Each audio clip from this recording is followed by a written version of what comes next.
Salut camarades! Laissez-moi aujourd'hui honorer une vieille promesse que je vous ai faite il y a 9 ans et qui sonne comme un retour aux sources à plus d'un titre. D'une part parce que nous allons ainsi refaire un tour du côté de la Terre Sainte, d'autre part parce que cela nous permettra dans un dernier temps de retourner faire un tour dans les Pouilles pour enquêter sur l'un des plus mystérieux édifices du Moyen-Âge européen et méditerranéen, peut-être même plus source de fantasmes qu'aucun autre, le Castel del Monte, qui inspirera rien de moins qu'Umberto Eco par exemple. Et retour aux sources enfin à titre beaucoup plus intime, parce que mon père, fasciné par le personnage que nous allons étudier aujourd'hui, avait autrefois décidé de me prénommer d'après lui. Qui sait, c'est peut-être même d'ailleurs à ce prestigieux patronage que je dois mes passions médiévales et orientales. Je parle évidemment de Frédéric II de Hohenstaufen, duc de Souabe, roi des Romains, de Bourgogne-Provence, de Sicile et de Jérusalem, et pour couronner le tout, sans doute le plus grand empereur romain germanique du Moyen-Âge, que seul peut-être Charles Quint surpassera ensuite.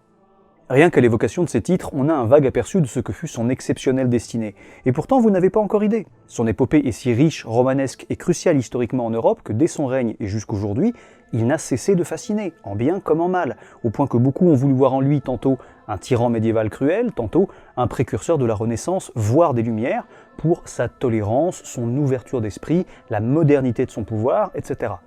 Ouais, je vais faire beaucoup de guillemets avec les doigts. Et cette aura, il la doit certes à ses capacités, son héritage, ses actes, ses choix, etc., mais aussi largement aux mutations de l'incroyable époque qui le vit régner, en plein cœur du Moyen-Âge, le XIIIe siècle. C'est en effet une époque charnière, pleine de bouleversements, où l'Europe évolue considérablement, politiquement, socialement, religieusement, intellectuellement, philosophiquement, démographiquement, où les États se renforcent de plus en plus, où l'Église veut être au premier plan parmi eux, au moins en tant qu'arbitre suprême, et où les craintes autant que les espoirs millénaristes fleurissent comme jamais. Attente millénariste qui se cristallise d'ailleurs dans une opposition grandissante entre précisément une église de plus en plus fastueuse et impérieuse politiquement et bon nombre de chrétiens à qui ça déplaît, soucieux de retourner à la simplicité, l'humilité et la pauvreté des premiers temps du christianisme. Et pourquoi ? Eh bien pour mieux attendre l'Apocalypse, le jugement dernier, bref, la fin des temps, qu'à la suite notamment de Joachim de Flore, on pense alors voir advenir vers les années 1250-1260. C'est vous dire si ça urge. Bref, une opposition cruciale qui préfigure partiellement d'ailleurs en un sens la Réforme, 3 siècles plus tard, et dont on perçoit toute l'importance et la complexité en voyant qu'elle a alors sur les mêmes bases donné naissance aussi bien aux ordres mendiants, franciscains, claristes, dominicains, etc., qu'à de nombreuses hérésies, à tel point que pour déterminer la frontière entre la sainteté des uns et l'hérésie des autres, l'Église dut dès lors mettre en place de nouveaux moyens, dont l'Inquisition, pour trancher. Vous avez d'ailleurs dû remarquer que nous n'écoutions pas notre traditionnel Adrian von Ziegler, que je remercie une fois de plus au passage, mais quoi de mieux pour introduire une trilogie sur le plus prestigieux et puissant monarque de ce XIIIe siècle si spirituellement agité et désabusé qu'il marque un tournant dans le Moyen-Âge, que la célèbre cantate composée au siècle dernier par Karl Orff, Carmina Burana. Et pourquoi ? Eh bien parce que précisément cette cantate met en musique les Carmina Burana, les chants de Bauern. Ce sont des chants médiévaux, autant profanes que religieux, souvent satiriques, célébrant l'amour, la boisson, le jeu, la danse, le printemps, la chair, bref, l'existence et surtout les aléas de la fortune, tout en critiquant souvent ce qu'est devenu l'Église ou bien à l'inverse la brutalité des chevaliers.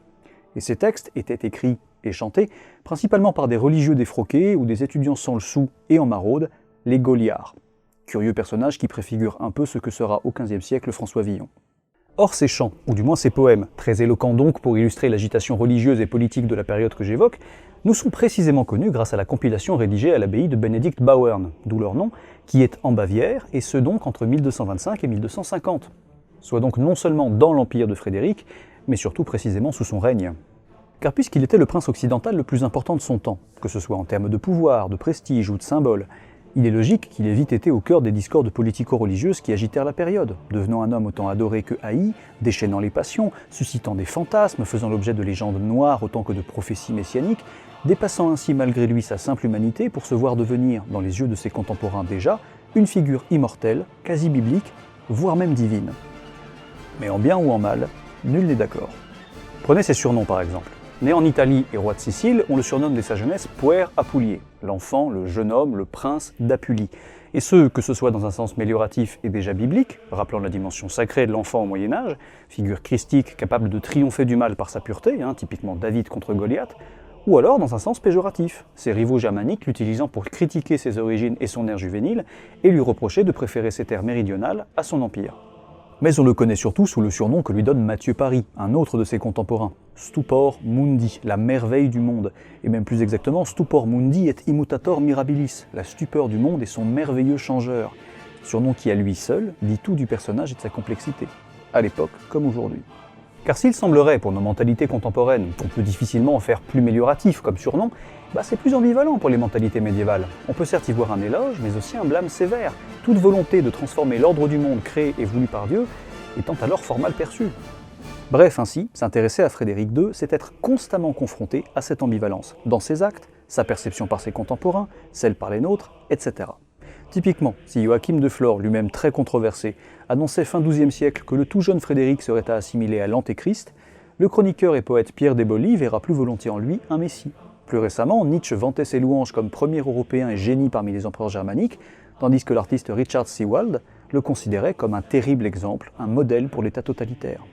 Bref, batailleur ou pacificateur, prince de la Renaissance ou souverain médiéval, despote éclairé ou tyran absolu, monarque tolérant ou marteau des hérétiques, esprit libre ou fervent catholique, puera pulier ou stupor mundi, sauveur ou antéchrist, à nous cette fois d'essayer de comprendre cette riche et complexe figure médiévale, aussi majeure qu'elle fut charnière.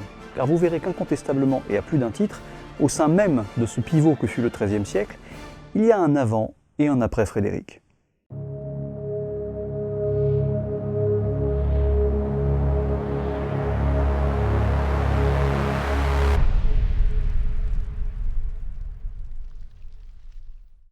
Évidemment, vu le bestiau et la période, on va pas pouvoir commencer sans une sacrée dose de contexte. Né en 1194 dans l'Italie qui sera toujours la plus chère à son cœur, allemand par son père, normand par sa mère, il s'inscrit donc doublement dans la longue liste de ces envahisseurs irrésistiblement attirés au Moyen-Âge par les charmes de la botte. Ostrogoths, arabes, byzantins, lombards, angevins, aragonais, français, ottomans même, et donc aussi allemands et normands. Or ces derniers, les Normands, y étant installés à sa naissance depuis plus d'un siècle, il est donc autant un envahisseur qu'un enfant du pays, le fameux puera pulier justement. Et bref, le moins qu'on puisse dire déjà, c'est qu'il est né avec une sacrée cuillère en platine dans la bouche, le machin. Il est ainsi, déjà, d'un côté, héritier de la dynastie Stauffen, de Souabe, puisque fils de l'empereur germanique Henri VI. Un sacré morceau lui aussi. Mais qu'est-ce que c'est, au juste, Saint-Empire romain germanique ? En être l'empereur, c'est être à la fois roi élu par ses pairs, les princes en Germanie, avec donc un pouvoir plus ou moins lâche car perpétuellement disputé par ces princes au niveau de leur propre terre, princes dont la majorité sont ecclésiastiques, ayant donc aussi des comptes à rendre au pape, ce qui va complexifier la tâche des empereurs dans leur rapport à Rome. Mais, et on l'oublie souvent, c'est aussi être roi d'Italie, depuis la conquête du royaume lombard au nord de celle-ci à partir de 951 par Othon Ier. Or cette conquête a aussi valu à Othon d'être couronné, comme Charlemagne bien avant lui, empereur des Romains par le pape reconnaissant en 962, faisant donc de ce prince nordique le plus important d'Europe, ne serait-ce que sur le plan symbolique. Et dès lors, l'héritage impérial romain fut revendiqué par les rois de Germanie qui bien vite se donnèrent à leur élection le titre de roi des Romains, titre qui devenait ensuite empereur des Romains quand le pape les sacrait. Et c'est là que ça commence à coincer un peu. En effet, pape et empereur, en tant que plus hautes autorités spirituelles et temporelles de la chrétienté, du moins en Europe, exerçant respectivement le sacerdotium et l'imperium, sont supposés collaborer pour le salut et la bonne direction du monde chrétien. Mais à partir notamment de la fin du XIe siècle avec Henri IV et Grégoire VII, initiateurs des réformes grégoriennes, qui vont vouloir donner de plus en plus de primauté à l'Église, les rapports entre les deux se tendent. Ainsi, le pape, comme autorité spirituelle et intercesseur privilégié de Dieu, considère que l'empereur lui doit son titre, tout comme la lune ne doit sa lueur qu'au soleil, l'empereur n'étant donc que le bras armé de l'Église. Les papes s'appuient même en ce sens sur la prétendue donation de Constantin, complètement du flanc cette histoire, mais qui arrange bien les pontifes. Bref, une donation qui aurait vu le premier empereur remettre l'imperium, le pouvoir suprême, au pape Sylvestre. Monseigneur Sylvestre, comment l'Église peut-elle couvrir un homme coupable de telles pratiques ? Il était et reste un homme d'église.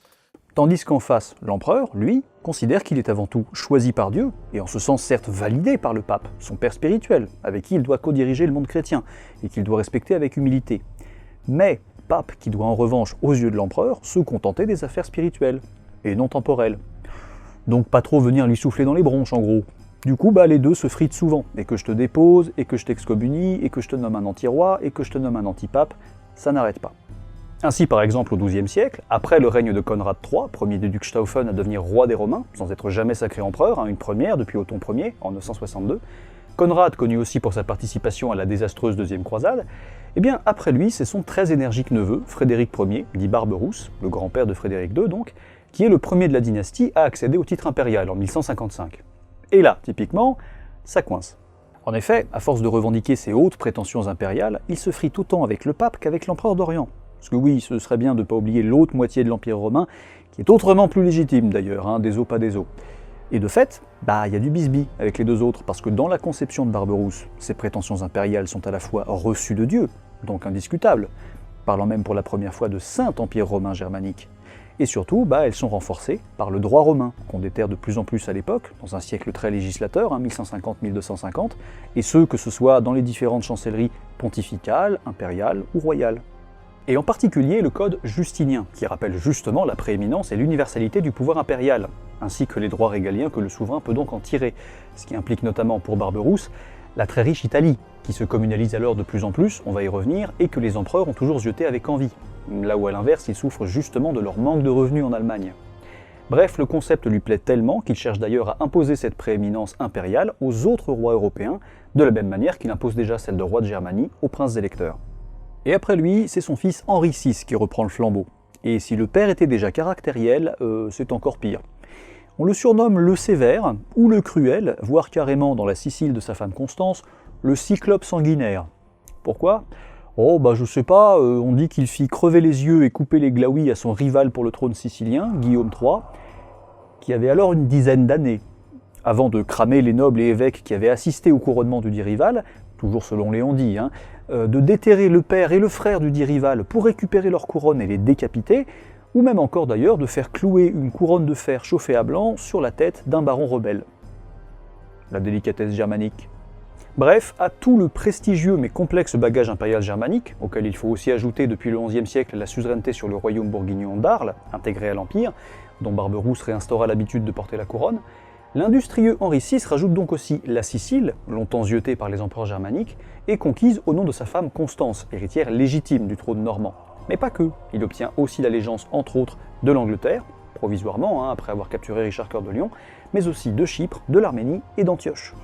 Pire, grâce à la Sicile de sa femme et les droits qu'elle lui apporte, il menace même d'envahir son rival, l'Empire romain d'Orient, comme le roi normand Guillaume II en son temps, et se contente finalement d'en tirer un riche tribut, l'Alamanicone, tout comme il obtient d'autres tribus des émirs et princes d'Afrique du Nord. Le tout dans l'optique d'organiser une nouvelle croisade. Et tout ça en mourant à 31 ans. Oui, parce qu'en bon nordique, il a mal supporté le climat méditerranéen. Quick. Tu veux me faire rapatrier par ordre d'assistance, moi ça va pas faire un pli, tu vas voir. T'emballes pas, tu viens juste d'arriver. Mais je m'emballe pas, je peux pas supporter le soleil, hein. Ce que j'aime, c'est le climat un peu humide, tu vois, la Normandie, l'heure. Voilà pour le côté paternel de Freddy, déjà riche. Et de l'autre côté par sa mère Constance, fille posthume de Roger II, puisque probablement conçue dans les tout derniers jours de la vie de celui-ci, Frédéric est donc aussi héritier du trône de Sicile, le Regno, incluant tout le sud de l'Italie, la Sicile, Malte et quelques îles, connu au XIIe siècle pour son cosmopolitisme et sa richesse. Il s'agit d'un royaume plus autocratique et bureaucratisé que beaucoup de ses contemporains, et dont les terres appartenaient largement, contrairement là aussi à beaucoup d'autres monarchies d'alors, au roi.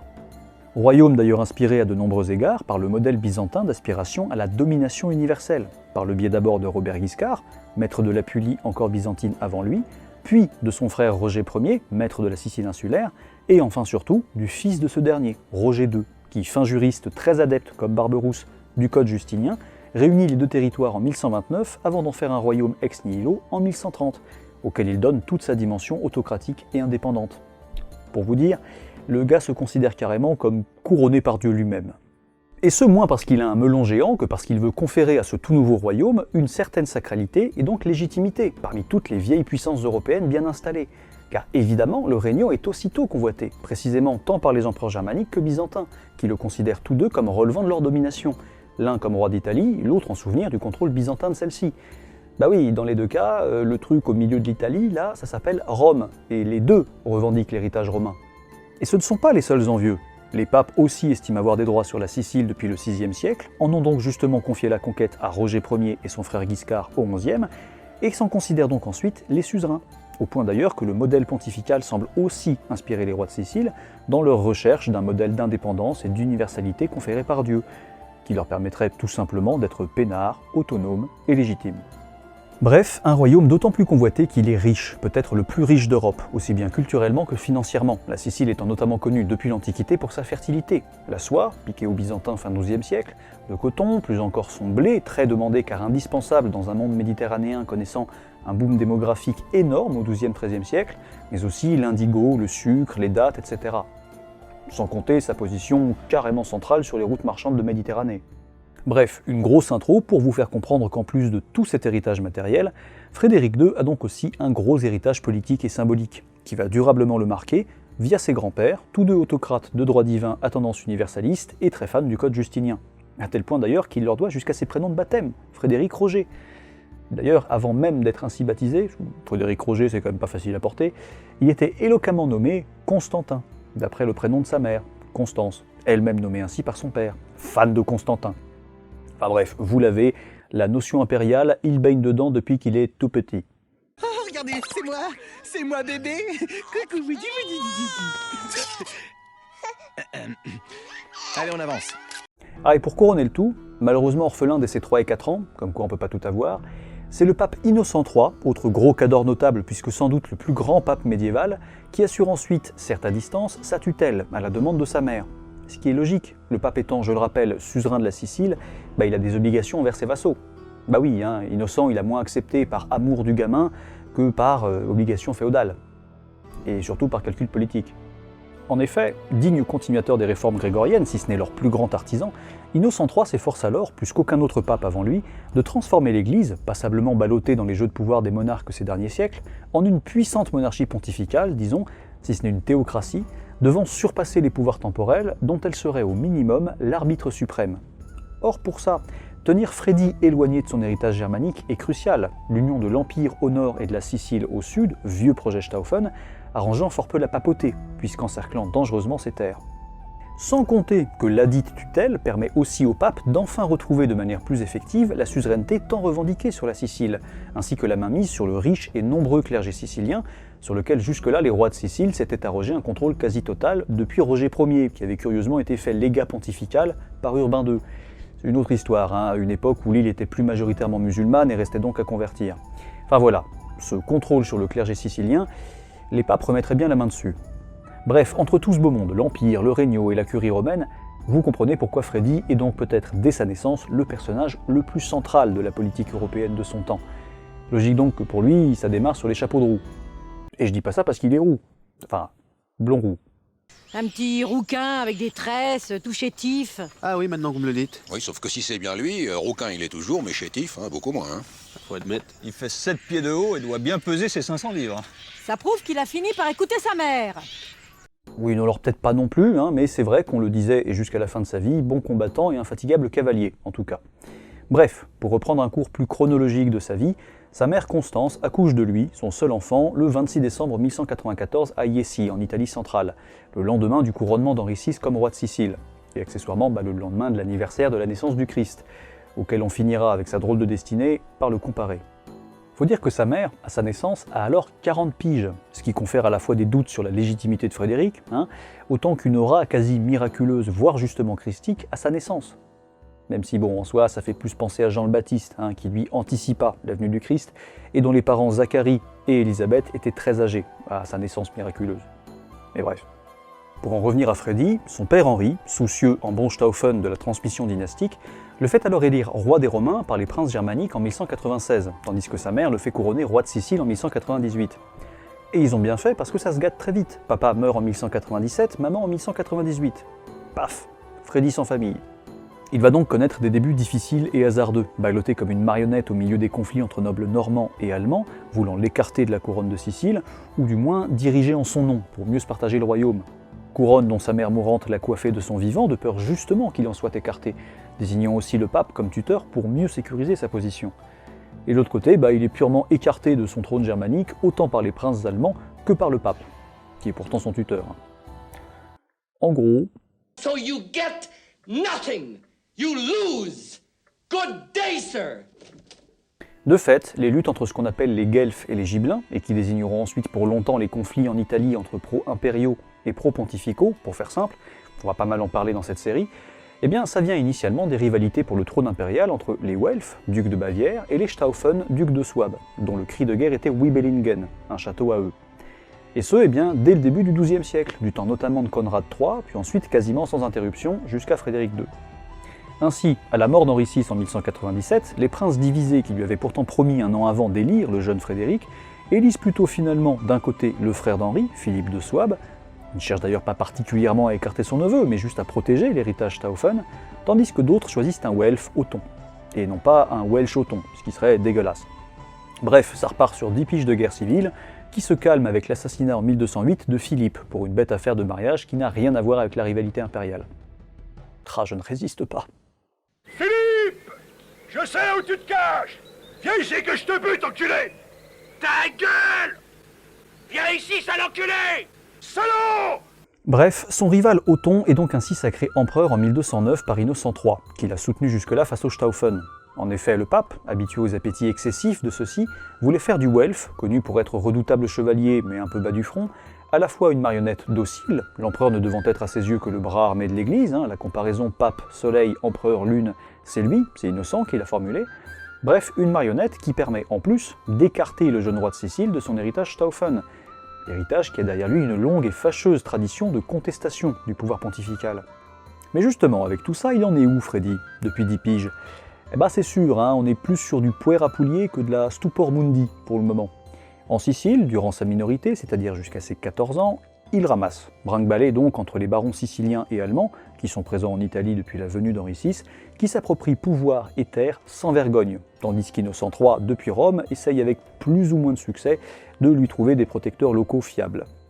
Marqué par tout ça, Frédéric débute ensuite sa carrière royale en 1208, enfin majeur, et essaye d'entrée de jeu de s'imposer, que ce soit face aux barons, ou ceux qu'Innocent, en tant que suzerain et pape, va peu apprécier, lui tapant vite sur les doigts, face à l'Église, notamment quant au choix de son clergé, ou tout simplement de manière encore plus globale, quant à la suzeraineté de Rome sur le Regno.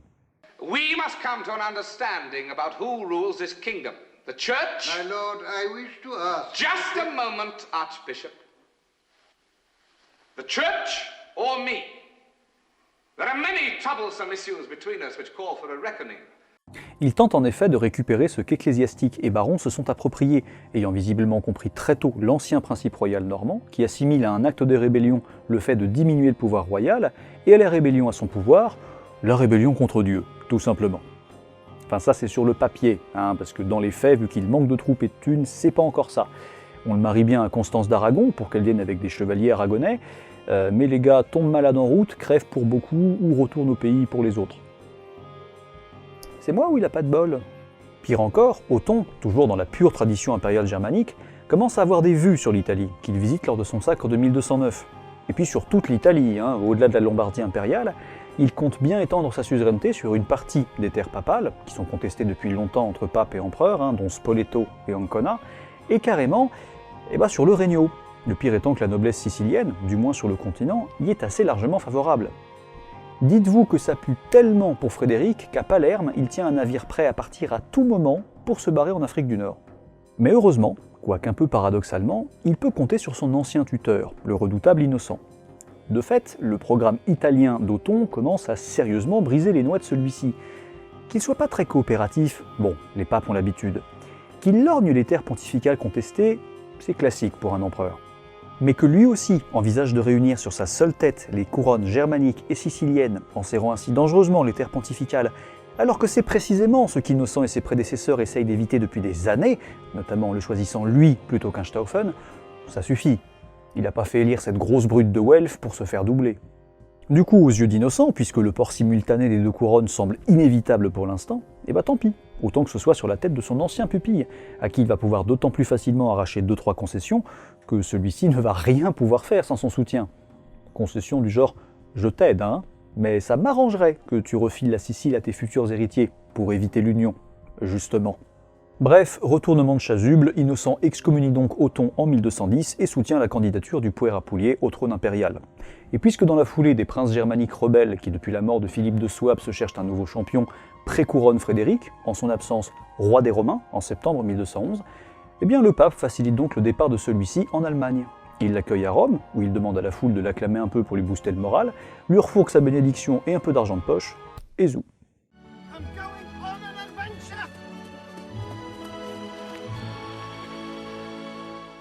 L'enfant d'Apulie traverse donc l'Italie et l'Allemagne en 1212, zigzagant entre les villes Praustaufen, Gibelline donc, initialement sans grande suite ni grand moyen et dans des conditions assez périlleuses, manquant d'être capturé voire assassiné par ses adversaires, dont Milan, on y reviendra, tentant des coups de poker improbables, au point de manquer par exemple à Constance de rater le trône à 3 heures près, et finit par trouver ainsi de plus en plus de soutien au fur et à mesure qu'il avance. Et pas qu'en Allemagne. Quand je vous dis qu'il est dès le début au cœur de la politique européenne de son temps, eh bien par exemple, ce vieux conflit germanique entre Welf et Stauffen va même s'impliquer deux autres familles rivales, Plantagenets et Capétiens. Ainsi Jean Santerre se range du côté d'Othon, son neveu, tandis que Philippe Auguste, voyant d'un très mauvais œil cette alliance anglo-germanique, se retrouve conséquemment du côté de Frédéric. Par exemple, la défaite qu'il infligera à Othon à Bouvines en 1214 représentera un sacré coup de pouce pour le jeune Stauffen, ne serait-ce que parce qu'il lui refile ainsi les insignes impériaux qu'Othon a abandonnés sur le champ de bataille. Ainsi, à force, le parti de Frédéric finit par l'emporter, et il est à nouveau fait roi des Romains, d'abord en décembre 1212 à Mayence, puis après encore quelques péripéties, en juillet 1215, dans les formes comme ses prédécesseurs, à Aix-la-Chapelle. Le voilà désormais roi de Sicile, même s'il a provisoirement remis la couronne à son fils Henri, né en 1211, pour satisfaire le pape, mais bon, il a 4 ans, Henri, donc dans les faits, Frédéric est toujours roi, et roi des Romains, exactement comme ses parents le voulaient 20 ans plus tôt. Ça a juste pris un peu plus de temps que prévu. Mais vous allez voir qu'avec Frédéric, les choses prennent souvent plus de temps que prévu. Je parle de lui, pas de moi. On est d'accord. Et puisque ça fait longtemps qu'on n'en a pas parlé, c'est durant ce second couronnement à Aix que, ne se sentant plus pété, il s'engage solennellement pour fêter ça, remercier Dieu et s'inscrire dans la continuité des grands empereurs, à commencer par Charlemagne ou Pépé Barberousse, à partir en croisade. À la surprise générale, parce qu'il n'a visiblement prévenu personne. Typiquement pas innocent, que ça va un petit peu saouler. Ce qui n'est pas si paradoxal, les rois germaniques prenant souvent la croix alors même que les papes sont contre. De fait, à une époque où les pontifes, se voulant chefs incontestés de la chrétienté, se mêlent de plus en plus de pouvoirs temporels, et considèrent donc la croisade comme un super moyen de le faire, voir les monarques leur couper l'herbe sous le pied en s'appropriant tout le mérite, ça les gonfle. Même si dans les faits, ce sont bel et bien les monarques qui vont faire le taf en Orient, pas les papes. Et en même temps, c'est quand même précisément pour ça que les seconds considèrent les premiers comme les bras armés de l'Église, donc il faudrait savoir. Bref, en l'occurrence, d'une part, effectivement, ça vole la vedette à Innocent, qui après l'échec sous son mandat de la 4e croisade, qui est parti en sucette à cause des Vénitiens qui l'ont détourné sur Constantinople, compte bien se rattraper avec la 5e, dont, dans sa conception théocratique particulièrement affirmée, il voudrait être le seul décideur et chef. Et d'autre part, l'enfant d'Apulie, il n'y a pas si longtemps encore, petit protégé de l'Église, qui lui devait sa couronne et aurait dû se tenir bien sagement, il commence visiblement à rechercher plus d'importance et d'autonomie. Mais généralement, chez les empereurs, on sait ce que ça donne ensuite. Innocent flaire donc qu'il est à nouveau en train de perdre le contrôle de sa marionnette. Qu'est-ce que je voulais dire Tu ne comptes pas repasser par Rome, toi? Si? Si, pourquoi? J'ai à peu près compris le principe du double jeu. Je ne saurais dire pourquoi, j'ai l'impression que tu nous l'as mis dans l'os. Et je pense que si tu refous les pieds à Rome, ne le prends pas mal, je te ferai éliminer. Après, qu'il se rassure, déjà, Frédéric manifeste beaucoup de bonne volonté à l'égard de l'Église, et contrairement à ce qu'on a pu dire, vous verrez que ce sera toujours le cas, malgré quelques dingueries, mais ça aussi on aura le temps d'en parler. Et surtout, ce qui va poser d'autres problèmes, le départ, c'est pas pour tout de suite. Déjà parce qu'il va pas repartir aussitôt après être arrivé, il doit faire son taf de souverain, à savoir assurer la paix et la justice, ce qui va lui prendre quelques années. Après tout, en Allemagne, on sort quand même d'une guerre civile commencée dès 1198. Et d'ailleurs, annoncer une croisade est ainsi un excellent moyen d'unir la noblesse et le clergé germanique avec, voire même le peuple, autour de lui. D'autant plus qu'il est très attendu également par la noblesse latine d'Orient, sur laquelle déjà son père essayait de mettre la main à l'époque. Finot, le gamin. Dans la même logique, il veut d'autant moins partir de suite qu'il veut être sacré empereur avant, histoire d'assurer ses arrières germaniques, son rival Othon étant encore bien vivant. Il ne mourra qu'en 1218. Bref, accaparé par l'Empire, il est donc encore loin d'être parti en croisade, même si dans un premier temps, il semble plus intéressé d'ailleurs par l'idée impériale elle-même, avec ce qu'elle implique de codirection du monde chrétien avec le pape, que par la direction effective des territoires germaniques et nord-italiens. Par exemple, au lieu de continuer l'œuvre centralisatrice de Pépé Barberousse, il distribue largement concessions et privilèges aux princes et évêques, ce qui a fait dire à certains historiens qu'il a amorcé le bordel qu'allait devenir l'Empire ensuite, avec des princes trop indépendants et puissants par rapport à un pouvoir impérial de plus en plus faible. Soit, mais d'un autre côté, vu qu'il leur doit sa couronne, il a peut-être tout simplement pas trop eu le choix. Et puis c'est aussi une manière, pour qu'il n'aille pas trop voir du côté du pape, ou des Welfs si typiquement ça tourne mal, de s'attacher leur loyauté, plus solidement que ne l'avait fait Othon par exemple. Ne soyons donc peut-être pas si critiques. Et bref, au-delà de la construction de son pouvoir, s'il doit partir, peut-être pour des années en Terre Sainte, ou si par malheur il doit y mourir, on rappelle que Pépé est mort en route quand même, il lui faut également assurer la pérennité de celui-ci.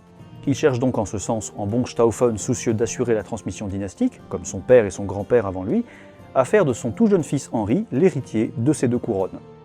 Manœuvre d'autant plus acrobatique qu'elle a vraiment peu de chances de plaire à Innocent III. Mais vous allez voir, pour ce qui est politique, Frédéric est un excellent équilibriste. Notre nouveau champ d'action, d'après moi, c'est d'utiliser les contradictions de tous ces gens qui disent « aimez-vous les uns les autres » et qui tuent les autres. Alors, notre spécialité, toujours d'après moi, ce serait d'être les spécialistes de la clarté dans la confusion. De fait, Innocent fronce toujours les sourcils à l'idée de l'union sicilo-germanique autant qu'à celle d'hérédité du trône germanique. Il avait déjà fulminé une bulle en ce sens en 1202, sentant que les Stauffen commençaient décidément à voir un peu trop grand. Du coup, malin, dans les années qui suivent, le gros de la politique de Frédéric à cet égard consiste à promettre au pape que la Sicile ne sera pas rattachée à l'Empire, ça c'est promis, mais qu'en revanche, une même tête peut porter provisoirement les deux couronnes. C'est même encore plus malin que ça. En effet, si la couronne sicilienne est transmise au petit Henri, à la fois celui-ci n'est pas forcément soumis aux promesses que l'Église a obtenues de Frédéric, concernant la reconnaissance de la suzeraineté pontificale sur la Sicile et son clergé, par exemple, et dans le même temps, il est suffisamment jeune pour que précisément son père gouverne logiquement en son nom. Même si visiblement, en vue de la croisade, Frédéric a accepté l'idée d'un tuteur, choisi par le pape. Idée qui finalement ne verra pas le jour, sans doute du coup au plus grand contentement de l'empereur. Puis à l'inverse, un peu plus tard, Frédéric récupérera la couronne sicilienne d'Henri pour lui refiler à la place celle de roi des Romains, tout en restant lui-même empereur. Autrement dit, il fait semblant de séparer, tout en conservant de fait le pouvoir. Un bon taux de couronne qui révèle un subtil mélange de bonne volonté vis-à-vis de Rome et de préservation des intérêts monarchiques et impériaux. Et ce jeu d'équilibriste, là, ça va être comme ça toute sa vie. Avec plus ou moins de succès, vous allez voir.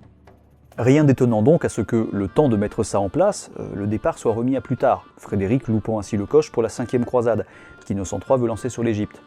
Celle-ci part de fait en 1217, mais d'ailleurs sous le mandat du nouveau pape, car Innocent meurt en effet en 1216, peu après la promesse initiale de Frédéric, et après avoir organisé le plus important concile du Moyen-Âge, celui de Latran en 1215, avec plus de 400 participants et bon nombre de décisions religieuses majeures. Mais c'est déjà suffisamment compliqué, donc on va éviter de trop parler théologie. Toutefois, cette mort, mine de rien, va faciliter la tâche de Frédéric dans les années qui suivent, dans son numéro d'équilibriste entre son devoir envers ses États et son devoir envers la chrétienté, qu'il doit apprendre à co-diriger avec le pape. Enfin, si celui-ci veut bien. Hors coup de bol, le successeur d'Innocent, Honorius III, va vite s'avérer beaucoup plus arrangeant et désireux de partager la direction du monde chrétien avec l'empereur que ne l'était Innocent. Et ce, même s'il a parfois eu des doutes ou des impatiences quant au départ de Frédéric en croisade, frôlant le contentieux à cet égard. Faut dire que, ok, il se dit très désireux de partir, le réaffirmant régulièrement, envoyant du matos et des troupes à la croisade en Égypte, etc. Mais enfin, dans les faits, il part pas. Pourtant, il demande même au pape d'excommunier toute personne ayant fait vœu de prendre la croix, mais qui ne serait toujours pas parti avant la fin juin 1219. Ce qui sera pourtant son cas, aux grandes dames de son entourage. Bon allez, ça fait 5 fois que je viens, maintenant vous vous levez. Je peux pas y aller, j'ai une otite. Dépêchez-vous, le cuisseau de chevreuil, c'est pas bon réchauffé. Sauf que typiquement, là où Innocent aurait sans doute pété un boulon, Honorius, lui, il se montre plus compréhensif. Assurer la pérennité de deux couronnes ayant toutes deux jusqu'ici subi les affres de la guerre civile pendant précisément la minorité de leur roi, ce qu'on voudrait éviter de voir arriver à nouveau, ça se fait pas en un claquement de doigts. Or ce qui compte, c'est la croisade, et pour qu'elle se fasse, il faut que les choses soient le plus stables possible en Europe. Mais en 1220, ça y est, c'est bon. Les Welfs devraient plus menacer le pouvoir Stauffen, Henri est reconnu héritier de Frédéric par les princes, malgré la bulle pontificale de 1202, et grâce à l'inverse, à de nouveaux privilèges et concessions, et lui-même est finalement couronné empereur à Rome par Honorius III le 22 novembre. Il va même, selon le protocole, guider humblement à pied le cheval du pape, après l'avoir aidé à mettre le pied à l'étrier, manifestant ainsi toute sa bonne volonté et sa soumission envers celui qui doit être son père spirituel. Ce qui était d'ordinaire un aspect du sacre qui coinçait avec les empereurs, Barberousse par exemple ayant d'abord refusé de s'y plier. Bref, Honorius est content, Frédéric aussi, et s'il se dépêche un peu, il a même le temps de rejoindre la 5e croisade qui s'embourbe en Égypte. On va y revenir. Sauf qu'il repousse encore son départ. Oui, la transmission dynastique, c'est bon. L'Allemagne, c'est bon. Mais reste sa chère Sicile, qu'il a quittée 8 ans avant dans un état passablement lamentable. Or, il peut arguer que sans la Sicile, ses ports et ses richesses, point de départ en croisade, ou du moins dans de largement moins bonnes conditions. Autrefois encore, seule la partie continentale du royaume restait pour l'essentiel aux mains de la noblesse féodale, tandis que l'île était dans sa grande majorité la propriété royale. Mais depuis une trentaine d'années, depuis la mort de Guillaume II en gros, les barons ont profité du bordel ambiant pour s'approprier tout ce qui relevait autrefois du pouvoir royal. Et donc en bon germanique, Frédéric veut y remettre de l'ordre. D'autant plus qu'il a une légère revanche à prendre sur ceux qui l'ont spolié quand il était gamin. Oh, tu sais, j'avais 9 ans quand j'ai quitté la Sicile, à coup de pompe dans le temps encore. Alors quand je retournerai là-bas, j'aurai droit aux courbettes de tous ceux qui m'ont vu mendier sur le port. Ça sera un spectacle, crois-moi. Puis en plus, j'ai mes parents qui sont enterrés là-bas. Dans la plus belle tombe du pays, d'ailleurs. Déjà, il a invité les barons à son sacre à Rome, histoire de montrer qui est le papa. Puis entrant ensuite dans son royaume sicilien, il va carrément les mettre au pas, brisant ainsi durablement la puissance de la noblesse féodale du royaume, en rappelant simplement le bon vieux principe de Roger II, qui s'inspirait lui-même du droit romain et qui avait donc dit « Omnes possessiones regni mei me sunt ». Toutes les possessions de mon royaume sont à moi. C'est sûr qu'avec ça, c'est quand même plus pratique qu'en Allemagne. Frédéric sort ainsi en effet une loi de sa couronne qui remet en question tous les privilèges et donations des 30 dernières années, y compris pour les puissances étrangères, comme par exemple les riches Venise, Pise et plus encore Gênes. Bref, tout ce qui a ruiné le royaume et affaibli le pouvoir royal depuis la mort de Guillaume II est révisé. Tous doivent ainsi montrer patte blanche à la nouvelle administration royale quant à leurs possessions ou privilèges, ce qui est légitime étant confirmé, ce qui ne l'est pas étant confisqué, ce qui vaut aussi pour ceux qui ne plaît tout simplement pas au roi, et ceux qui ne s'y soumettent pas étant carrément dépossédés. Une excellente manière également de voir qui sera loyal ou rebelle. Après, on a souvent crié au génie étatique, mais il n'est pas le premier à utiliser cette stratégie de confirmation, courante au XIIe siècle. Pépé Roger II l'a fait avant lui, ou encore Henri II et Richard Ier en Angleterre par exemple. Mais n'empêche, il récupère ainsi entre autres les places fortes, essentielles à la direction du pays, abat celles construites entre-temps et sans autorisation par les barons, interdit que la noblesse se marie, hérite ou cède des propriétés sans son accord, reprend les rênes de l'économie et de la justice, supprime l'autonomie urbaine, ordonne la construction d'une puissante flotte, bref, les vacances sont finies. Cette couronne nous informe symboliquement que tous les mous du slibard qui avaient l'habitude de se les rouler sous l'Ancien Régime vont devoir se mettre un coup de fouet s'ils ne veulent pas que je leur mette moi-même. Cette couronne symbolise la fin des haricots et la décarade des tirs au flanc, et surtout l'avènement de l'ordre et de la discipline.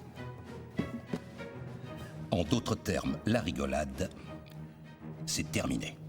Et dans un autre registre, dans une politique de christianisation de la Sicile, déjà amplement à l'œuvre chez ses prédécesseurs normands, et qui va de pair avec les restrictions envers les non-chrétiens du récent concile de Latran, il va édicter des lois pour ostraciser, par l'habit notamment, les juifs et les prostituées. Donc quand on vient parler de sa grande tolérance et du cosmopolitisme dans son royaume sicilien, bon, même s'il est probable qu'entre la création des lois et leur application, il y ait eu de la marge. Par exemple, il semble pas tellement avoir voulu ainsi obtenir le départ des Juifs, puisqu'à côté de ça, il invite bon nombre de leurs coreligionnaires d'Afrique du Nord à venir s'implanter en Sicile, pour y cultiver entre autres l'indigo et les dattes, avec le savoir-faire nord-africain, mais sans la potentielle allégeance à des pouvoirs étrangers que pourrait avoir la communauté musulmane de l'île, par exemple. Parce que celle-ci, elle lui tient bien tête. Présentes depuis le IXe siècle, les populations musulmanes de l'intérieur et de l'ouest de la Sicile, partiellement indépendantes, dans les inexpugnables montagnes notamment, sont depuis longtemps hostiles au pouvoir royal normand, qui lui est essentiellement concentré sur la côte et s'efforce dès le départ de les convertir, mettant par exemple une bonne part de leurs terres sous juridiction ecclésiastique. Hostilité qui s'est aggravée depuis l'enfance de Frédéric, trop associé au pape à leur goût à cause de sa tutelle pontificale, et donc il y a régulièrement des révoltes depuis, avec l'aide notamment des émirs tunisiens. Du coup, Frédéric remédie à ça entre 1222 et 1223, assiégeant leurs forteresses, pendant leurs chefs, s'emparant de Djerba sur la côte tunisienne, mais ça ne suffit pas. Planqués dans leurs montagnes imprenables, beaucoup continuent la guérilla, à tel point que d'aucuns y voient l'origine de la mafia. Et ça le gave, lui qui aime l'ordre et le respect de son autorité, en bon germanique. Du coup, il déporte, oubliez ce que je viens de dire sur son côté germanique, il déporte la majorité d'entre eux, 15 à 20 000 pélos, sur le continent. Après, ça se fait progressivement, jusqu'en 1248, et pas de manière aussi sordide que ce qu'on pourrait imaginer. Il les installe ainsi à Lucera pour qu'ils colonisent le terrain et le fassent fructifier, et où donc ils vont former une communauté entièrement et librement musulmane dans la ville fortifiée.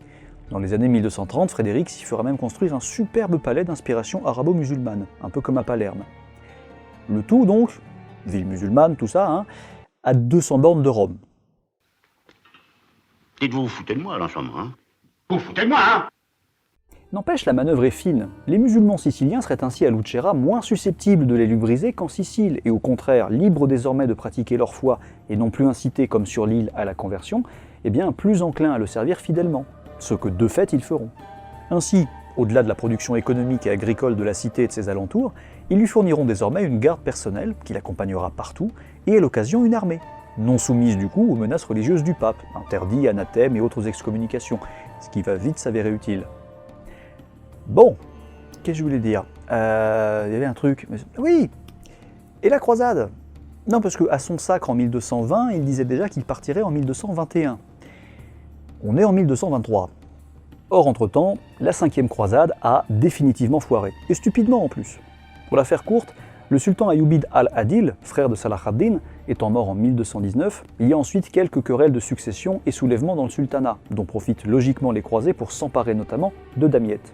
3 des fils du sultan se partagent ainsi le sultanat, et le prédominant, Al-Kamil, voulant la paix et récupérer la cruciale Damiette, propose début 1221, après déjà plusieurs propositions généreuses, de refourguer aux croisés, pour qu'ils se cassent, le royaume de Jérusalem, grosso modo tel qu'il était avant 1187, ville sainte comprise. Merveilleux! Si Jean de Brienne, roi titulaire de Jérusalem, au nom de sa femme Marie de Montferrat, les barons du royaume et les croisés français acceptent, les croisés italiens, les templiers et les hospitaliers, derrière l'orgueilleux légat pontifical Pélage, vont refuser, pensant pouvoir obtenir encore plus, notamment la Transjordanie indispensable à leurs yeux pour sécuriser Jérusalem. À l'été 1221, ils marchent donc en ce sens sur le Caire et Mansoura, dans le delta du Nil, pour faire pression sur le sultan. Sauf qu'en parlant de pression, le dit sultan, il fait sauter les digues du Nil. Plouf. A pu croisade. Tu vois, l'abîme appelle l'abîme.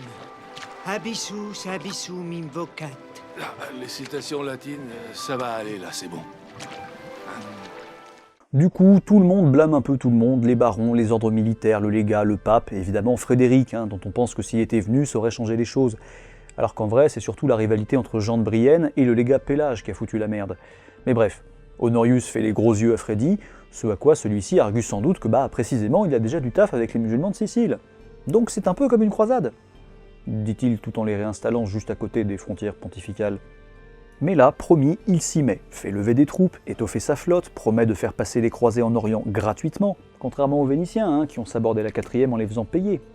Et pendant ce temps, on cherche de nouveaux volontaires. Sauf que bon, vu le fiasco de la 5e croisade après celui de la 4e, on n'en trouve pas des masses. L'enthousiasme pour la croisade s'étiole, et ça va être de pire en pire avec le dévoiement progressif du concept de croisade par les papes. Ça, on en reparlera les prochaines fois. Mais là, idée géniale du pape, histoire de motiver tout le monde, baron d'Orient et d'Occident, pèlerin, Frédéric lui-même. Celui-ci est veuf depuis 1222, de Constance d'Aragon, de 15 ans son aîné, qu'il aimait beaucoup. Ce fut peut-être d'ailleurs sa compagne préférée. Or, la couronne de Jérusalem, actuellement, est détenue par Isabelle, fille de Jean de Brienne, qui n'est que régent au nom de sa fille donc, et de la reine légitime Marie de Montferrat, qui elle-même était fille d'Isabelle de Jérusalem, que nous connaissons bien, qui était sœur de Baudouin le Lépreux et fille d'Amaury Ier, dont elle a hérité le titre. Donc marier cette Isabelle à Frédéric, ce serait faire à son tour de celui-ci, plus puissant prince d'Europe, le roi provisoire de Jérusalem, en même temps que le chef temporel de la croisade à venir. Et qui sait, ça permettrait peut-être aussi d'apporter enfin un héritier mâle à la couronne de Jérusalem. Bref, ça ressemble à un combo gagnant quand même. Frédéric est bien évidemment partant, et on fixe le nouveau départ de la croisade à au plus tard fin août 1227. Sans quoi, comme il avait autrefois demandé à Honorius de le faire pour ceux ne respectant pas leur vœu de croisée, il s'engage à être excommunié. Tandis donc que les préparatifs avancent, le mariage a lieu en 1225, non sans tension. Habitué à avoir le syndrome du personnage principal depuis qu'il est gosse, il n'y a pas de titulaire qui tienne. Frédéric, il est désormais roi de Jérusalem. Point. Et avec sa double expérience germanique et sicilienne, il commence à se comporter comme tel. Par exemple, il évince assez violemment Beau-Papa, Jean de Brienne, qui aurait pourtant très bien pu gérer le royaume sur place, en l'attendant, puisqu'il l'a dirigé 15 ans le machin, mais non, dehors le vieux. Et tout ça, ça inquiète le pape, qui espérait quand même surtout qu'il agisse comme régent et qu'il produise un héritier. Pas qu'il se prenne pour l'héritier. T'as vu comment il me cause ce gland couillon-là? Je te disais que l'autre soir, là, il m'a foutu des calottes. T'as battu? Il m'a battu. Ah bah, te le jure. Il vous bat, votre fils? Vous exagérez pas un peu, non? Je sais ce que je dis. Il me traite comme un vieux et ça me fait malice. Au passage, le mariage est facilité également par Hermann von Salza, grand maître des Teutoniques, qui sera désormais, et jusqu'à sa mort, à la fois l'un des principaux conseillers de Frédéric, qu'il connaît depuis 1216, et l'intermédiaire diplomatique privilégié entre ces deux maîtres, l'Empire et la papauté, qu'il apprécie tout autant.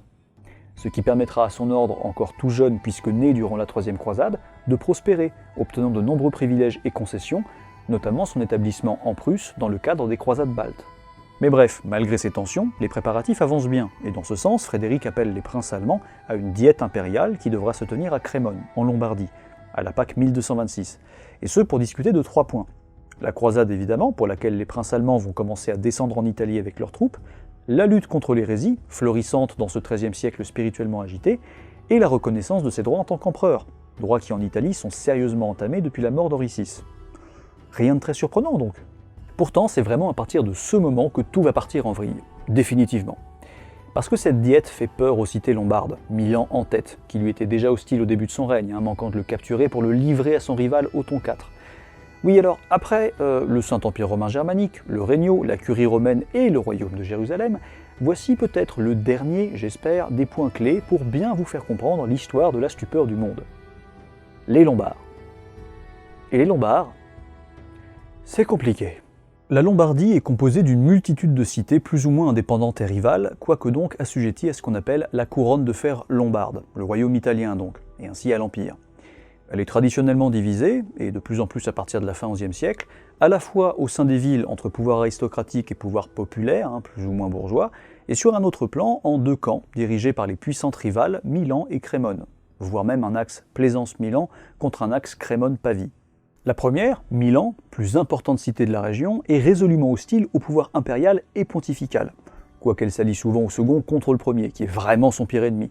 Et la deuxième, elle est plutôt fidèle au Staufen, mais si elle se sent menacée, elle peut retourner sa veste et s'allier à ses consoeurs. Car la constante lombarde, c'est ça, et depuis longtemps, se méfier du pouvoir impérial et pontifical. Quand le pouvoir est pauvre en or, il se découvre toujours de grands soucis de religion et de moralité. Et quand les puissants se battent entre eux, ce sont les petits qui payent. Les Lombards sont tout désignés. Et cette tendance lombarde à être farouchement jaloux de son indépendance communale, et à percevoir le pouvoir impérial comme autocratique, étranger et ingérant dans leurs petites affaires, ça, Frédéric et Barberousse avant lui, du haut de leur morgue impériale de droit divin, tout ça, ils n'ont pas toujours bien compris, et ça leur a coûté cher. Ainsi, la Ligue lombarde, union d'une bonne part de ces cités, s'était déjà créée au XIIe siècle pour résister à Barberousse, et se reforme justement désormais pour tenir tête à son petit-fils. Parce que quand Frédéric convoque sa diète en 1226, au vu des objectifs de celle-ci, certaines d'entre elles, Milan en tête évidemment, se disent qu'il va leur mettre à l'envers. Quand il parle de la reconnaissance de ses droits impériaux, elles craignent à juste titre qu'il ne le fasse à leurs dépens en leur imposant un contrôle plus ferme de la part du pouvoir impérial. Et quand il parle de lutter contre l'hérésie, elles balisent sérieusement, ne serait-ce qu'au vu de la récente histoire occitane. En effet, le redoutable Innocent III a balancé dès 1209 sur le sud de la France une très violente croisade contre l'hérésie cathare, même si le terme est inapproprié, élargissant donc ainsi le concept même de croisade à de nouveaux terrains, qu'ils soient purement politiques ou simplement internes à la chrétienté. Un élargissement que ses successeurs vont pousser encore plus loin, on va le voir. La notion de lutte contre l'hérésie effraie donc d'autant plus les cités lombardes qu'elles hébergent des réfugiés cathares, justement, ainsi que d'autres tendances religieuses un peu divergentes qui, tout comme les cathares, émergent de plus en plus à l'époque en critiquant l'Église, son enrichissement et son implication dans la politique des puissants, prêchant à l'inverse la pauvreté et un retour au christianisme des origines. Il n'y a qu'à voir comment, effectivement, le contemporain François d'Assise, avant d'être vite reconnu et canonisé par l'Église, est pas passé loin du procès pour hérésie. Tu veux créer un ordre ? Ou bien tu encourages la désobéissance. Sans hiérarchie, vous ne serez jamais qu'un groupe de vagabonds, des hérétiques, ni plus ni moins. Nous voulons créer une société fraternelle, où chacun soit l'égal de l'autre, et vivre pauvre. Donc il balise les Lombards, d'autant plus qu'Innocent envisageait carrément en 1212 une croisade contre Milan, sur les mêmes bases que celle contre les Cathares. Donc évidemment, quand on leur dit que les princes allemands viennent à la diète avec leurs troupes pour la croisade, ça se passe mal, et les cités lombardes serrent sérieusement les fesses. Avant même donc que la diète n'ait lieu, certaines, comme Brescia, Mantoue, Trévise, Padoue, Plaisance, Bologne et évidemment Milan que Barberousse en son temps avait carrément rasé, un souvenir encore bien présent dans la cité, eh bien elles se réunissent en mars 1226 et reforment la Ligue lombarde, bien décidée à lutter contre l'empereur. Et elles commencent typiquement par bloquer les passages alpins par lesquels les princes allemands et leurs troupes doivent arriver. Du coup, Les Lombards ayant peut-être ainsi par anticipation un chouïa surréagi, ça crispe tout. Les princes sont humiliés, Frédéric, qui à part pour cette histoire de droits impériaux en Italie, semblait vraiment ne pas penser à mal du tout avec cette diète, concentré qu'il était sur la vraie croisade, se retrouve confronté, comme ses prédécesseurs, au problème nord-italien, qu'il avait jusque-là cherché à éviter, et qu'il va devoir bon gré mal gré gérer désormais alors qu'il a autre chose à foutre. Et le pape se dit à juste titre que ça va encore retarder la croisade. Ce qui va encore tendre ses relations avec l'empereur. Heureusement, Frédéric, limite plus surpris qu'en colère, et songeant avant tout à la croisade justement, essaye de gérer ça à l'amiable, en demandant au pape, qui accepte, de jouer les arbitres, vu que la Ligue lombarde refuse de négocier avec l'empereur. Il les met juste au banc de l'Empire, pendant que le pape jette l'interdit sur eux, parce que ça reste une rébellion quand même. Mais voilà, Frédéric prend sur lui, Honorius aussi, car la priorité, ça reste la croisade. Mais malgré cette bonne volonté, c'est vrai que puisqu'il s'agit de trahison, il aurait pu être largement en droit de demander plus ample réparation, voire carrément vengeance, la situation s'enlise, les Lombards s'entêtent et les légats pontificaux galèrent à trouver un terrain d'entente. Il faut attendre 1 an pour ça, mars 1227. Quelques mois à peine donc, avant la date butoir de départ de la croisade. Tic-tac. Pire encore, peu avant, le brave Honorius est mort. Honorius, qui, il faut bien l'avouer, s'est tout au long de son mandat montré particulièrement coopératif avec l'empereur dans leur codirection du monde chrétien, même quand il y avait des points de désaccord, comme l'union des couronnes germaniques et siciliennes, la gestion du clergé sicilien, ou surtout, le plus crispant entre eux, l'ajournement de la croisade. Faut donc espérer que ce sera pareil avec le suivant, Grégoire IX, qui est le cousin d'Innocent III, donc c'est peut-être pas gagné. The kings of Europe have power, but no morality. I must act as their conscience. They are my willful children, and I, their father, leading them along the paths of righteousness. Mais bon, l'essentiel, c'est que la question lombarde est provisoirement réglée. Donc même s'il faut rusher un peu, la croisade va enfin pouvoir se faire. D'ailleurs, pendant ce temps-là, à force de propagande impérialo-papale et de promesses de pognon pour les puissants, l'enthousiasme chrétien est revenu. Et les pèlerins ont fini par affluer en masse, notamment d'Angleterre et d'Allemagne, en août 1227, à Brindisi, d'où doit se faire le départ. Mais un peu trop en masse, justement. Bah oui, tous ces Nordiques, peu habitués au sud, son climat et sa bouffe, s'entassent dans des camps, et évidemment, paf, épidémie. Le vrai problème, c'est que Frédéric et sa cour aussi sont atteints. Mais qu'importe, ayant fait vœu de partir au plus tard, fin août 1227, il ne peut plus tergiverser, et monte donc à bord de son navire, début septembre, c'est vrai, mais bon. Sauf qu'il manque de crever à bord, comme c'est le cas malheureusement pour son second et cousin, le landgrave de Thuringe. Du coup, vaincu, il revient en Italie pour récupérer. À quoi servirait qu'il meure en mer? Et c'est là, après les délais imposés par le problème lombard, que commence plus concrètement le gros des emmerdes. Et en même temps, la légende. Car le tout nouveau pape, Grégoire IX, cousin d'Innocent III, est comme lui beaucoup plus intransigeant qu'Honorius sur tout ce qui concerne l'autorité temporelle et spirituelle du pape. Co-direction du monde chrétien, oui, ça c'est sûr, il n'y a pas de problème. Mais c'est lui le boss, l'empereur n'étant qu'un bras armé. Or qu'il le veuille ou non, il vient de merder, le bras armé. Donc les 3 points qui coincent avec Frédéric, parmi d'autres moindres, l'union des couronnes, le contrôle du clergé sicilien et la suzeraineté pontificale sur la Sicile. Il compte bien revenir dessus, plus fermement que son prédécesseur Honorius. Or, puisque Frédéric avait accepté d'être excommunié s'il ne partait pas avant fin août 1227, Grégoire ne se fait pas prier, d'autant plus ravi qu'il a désormais un excellent moyen de faire pression sur l'empereur, tout en pouvant rétorquer que c'est de la seule faute de celui-ci. Bon, même si l'excommunication n'a rien d'inhabituel pour un empereur ou un monarque en général, Frédéric, d'abord un peu sous le choc, mais habitué avec Honorius à trouver des compromis, cherche à s'expliquer. Il veut même bien faire pénitence, le temps de récupérer de sa maladie, le tout pour repartir en mai suivant. Mais Grégoire ne veut sciemment rien savoir, et ce, en dépit du bon sens, c'est pas de bol, d'accord, mais il est vraiment tombé malade.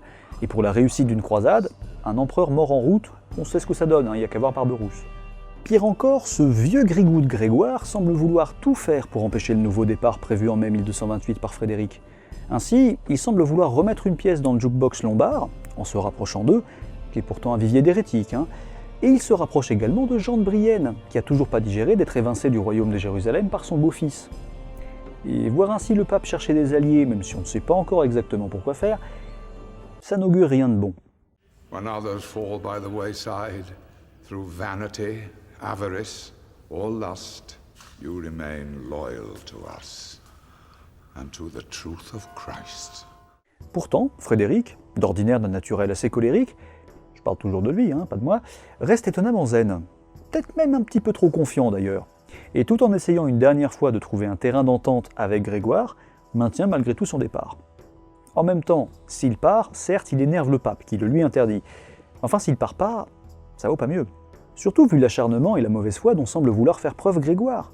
S'il ne part pas, le pape pourra continuer à le taxer d'être un mauvais chrétien ayant rompu son vœu de croisée, ce qui pourrait permettre légitimement ensuite au pontife aux yeux du monde de déposer l'empereur, voire aussi, en suzerain punissant un mauvais vassal, de carrément récupérer la Sicile. C'est sûr que c'est pas facile de manœuvrer dans ces conditions. D'ailleurs, bon, ok, il reste zen avec Grégoire, mais enfin tout en envoyant des lettres en France et en Angleterre pour dire qu'il y a de l'abus, que le pontife veut visiblement pas voir arriver la croisade, et que ces derniers temps, les papes s'écartent de leurs saintes prérogatives pour se vautrer dans le pognon et s'arroger trop de pouvoir, comme Innocent III forçant le roi d'Angleterre à se faire son vassal depuis 1213, ou utilisant la croisade contre les albigeois pour faire plier les barons locaux. Serait-ce un début d'aigreur vis-à-vis de l'Église? Ah bah c'est que le début, mon con.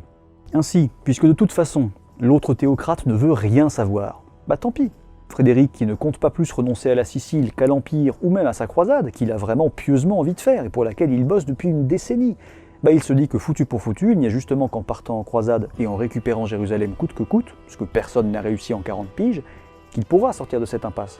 En gros, certes, le pape a l'excommunication pour faire pression sur lui, mais récupérer Jérusalem au vu et au su de la chrétienté permettrait de faire pression en retour sur le pontife pour lever l'excommunication.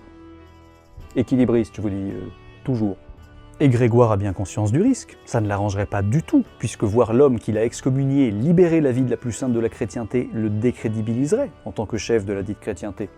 Logique donc que le pontife préfère essayer de monter l'Europe entière contre l'empereur et d'enrayer toujours plus la croisade, relevant carrément les sujets de Frédéric de leur serment envers lui.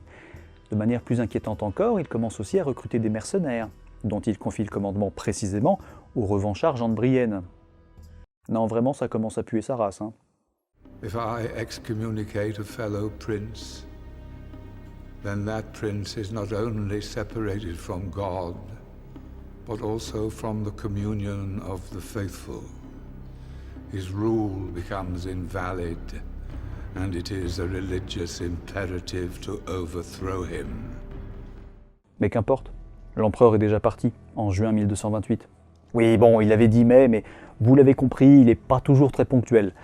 Puis de toute façon, au point où il en est, bon, pas sûr que ça change grand-chose.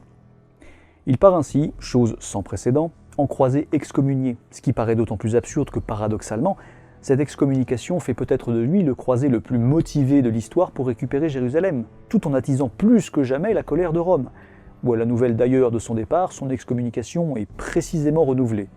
Bref, une situation d'autant plus hasardeuse et un pari d'autant plus risqué que malgré plus d'une rude décennie de consolidation de son pouvoir d'un bout à l'autre du continent, il part au moment où celui-ci est le plus menacé, n'ayant aucun moyen de savoir ce qui se tramera pendant son absence, et n'imaginant sans doute pas jusqu'où ira le pape. You are a great Catholic prince, so I ask you in all humility, as your holy father, will you remove and kill the apostate?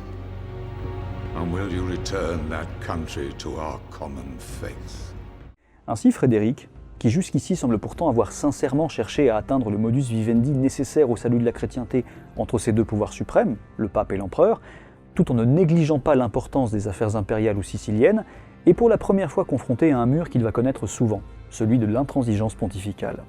Il commence ainsi sans doute à comprendre que peu importe ses efforts, sa ferveur religieuse et sa bonne volonté, en tant que plus puissant monarque européen, tant politiquement que symboliquement, il ne pourra jamais, dans ce XIIIe siècle où les différents États s'affirment de plus en plus, satisfaire une Église, elle aussi en pleine affirmation, de plus en plus avide de pouvoir et peu désireuse de le partager.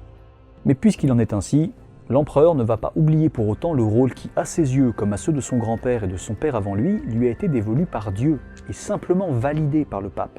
Ce serait même ainsi sacrilège de le négliger. Il va donc malgré tout, car il le doit, continuer à assurer sa part de direction du monde chrétien, n'en déplaise à celui qui s'en voudrait le seul chef. Ainsi, sa curieuse expédition, qui semble assez mal partie, pose dès le départ une question cruciale et très éloquente. Est-il plus important qu'une croisade se fasse au nom du pape, ce qui n'est donc ici de manière absurde et pour la première fois pas le cas, ou au nom de Dieu? Qu'importe donc que la désillusion de l'enfant dépouille, autrefois petit protégé de l'Église sans qui il n'aurait pu réussir grand-chose, soit grande. Il n'y a qu'ainsi qu'il apprendra à devenir la stupeur du monde.